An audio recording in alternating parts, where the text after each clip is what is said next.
Well, so in this section, where Dr. or Daryl Falk is trying to talk about contingency, and contingency basically just means that it's a description of events such that they they might not have happened or they could have happened in different ways than they did. Contingency is about it all depends on this factor and that factor and this thing happening and that thing not happening in order to bring about this thing. That's contingency. And these two people named Maynard Smith and Shast Mary. I guess Shast Mary doesn't have a second name. These are mentioned right after the top block quotation on 177. They talk about eight, well, specific, blah, blah, blah, blah. 6 of these 8 major transitions only happened once. There's been 8 of them, 6 have happened once.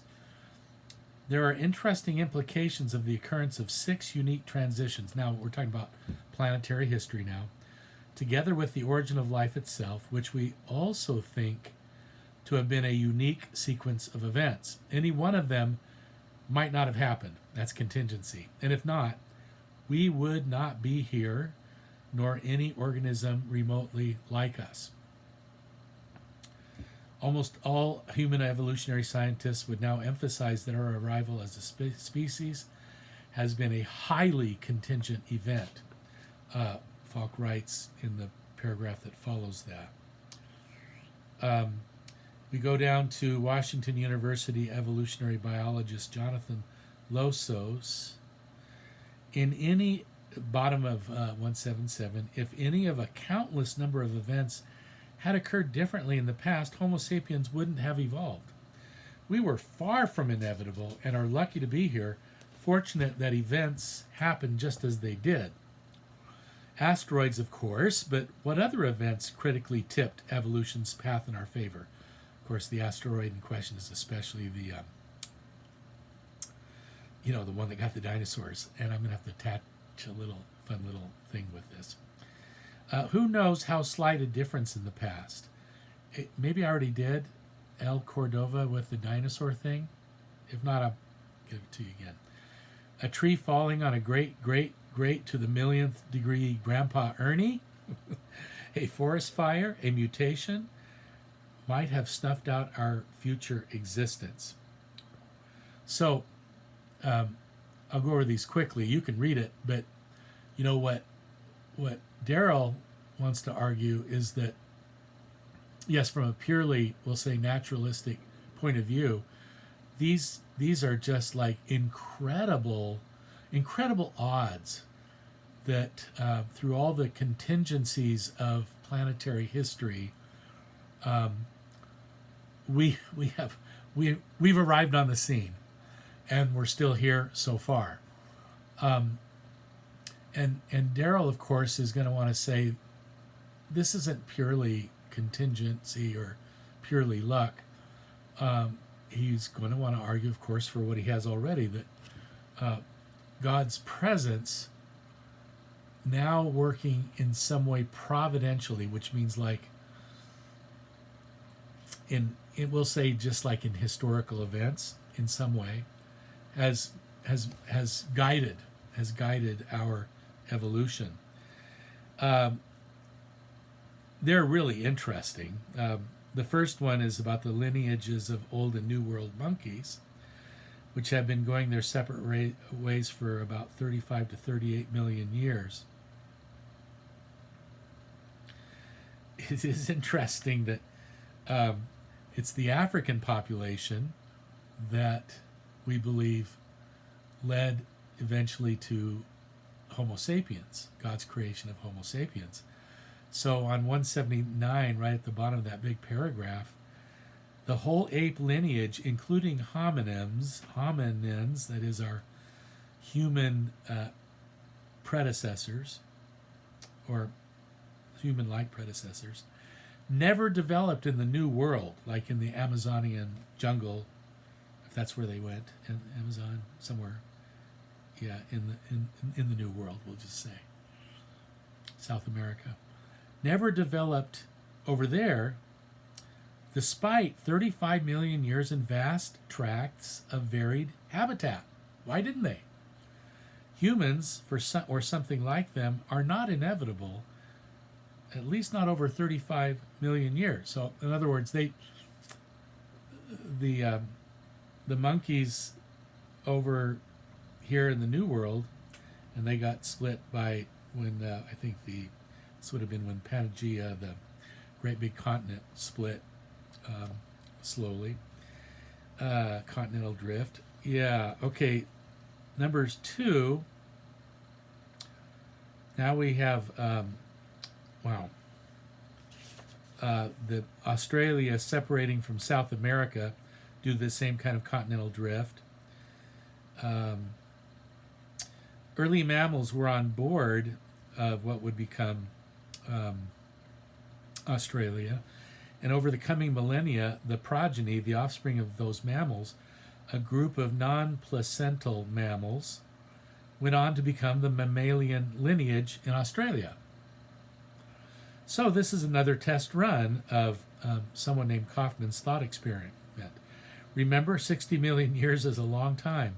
What emerged from that 60 million year long test run on this island continent that we now call Australia?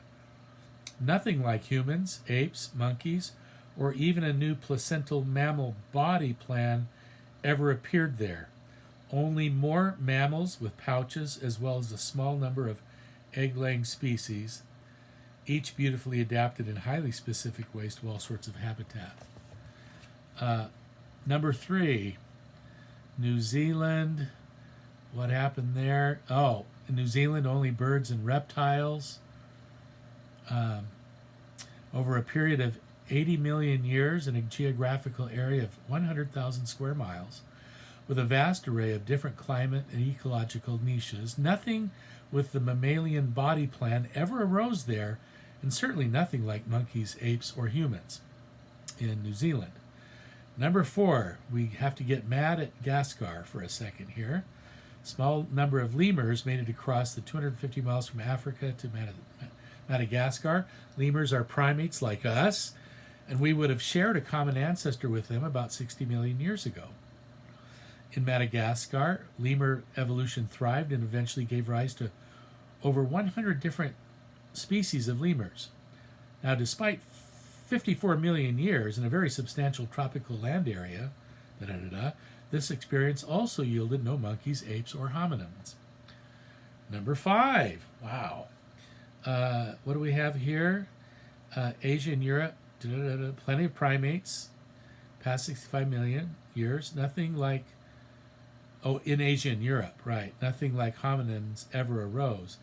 True, Homo erectus migrated to there from Africa 2 million years ago, and several other Homo species, like Neanderthals, may have originated from there within the hominin lineage, but that lineage itself began in Africa.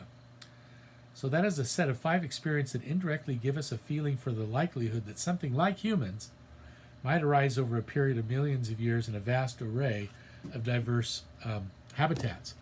Now, all of this, in a sense, is a counter-argument to my repeated insistence that surely there are, I'm not arguing that there are mammal-like or human-like beings in other worlds.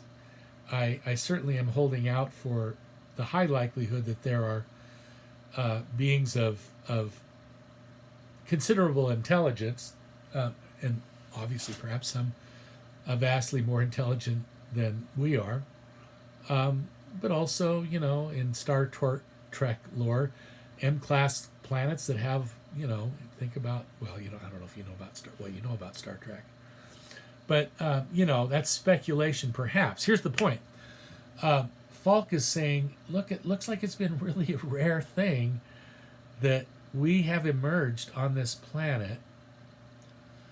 And so if it takes a considerable amount of factors coming together for the production of such creatures as ourselves.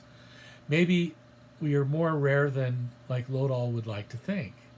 It's possible. But then again, you go like, but wait a minute, we're talking about numberless galaxies with virtually infinite stars and planets, many of which would be in a hospitable distance from their star, like our planet is to our sun. And there's no reason to think that God's creativity would be limited to this planet. I'll just say that again. So even if it's like exceedingly rare, I've heard, like, I don't know, you could say, well, what's happened here, the odds are like 1 in 100 billion. Very small chances. But if you're talking about 100 billion galaxies with billions of stars per galaxy, and even if 1% of those stars or less are in favorable relationship to a planet that's developed atmosphere, and we could say theologically, because God is a creative God, ever laboring toward the possibility that love might flourish in creation. Seems even so that there would be wow. And then he talks about but we'll go on to the that dinosaur extinction thing, and just if that the estimates they've been able to do, I guess. I do trust the scientists generally, but sometimes I'm amazed at what they seem to be able to tell us. Bottom of 181, given the speed of the Earth's rotation, 1,000 miles an hour, you're moving fast. And that's just rotating. I don't know how fast the planet's moving. Somebody in class knows. They estimate that if the asteroid had arrived 30 minutes earlier, it would have crashed into the Atlantic Ocean and done much less damage. If it had arrived 30 minutes later, it would have crashed into the Pacific, also causing much less harm. In other words, 30 minutes either way and the dinosaurs would still be here, and we would not. Although perhaps the dinosaurs would have evolved some pretty serious intellectual capacities by now. Who knows?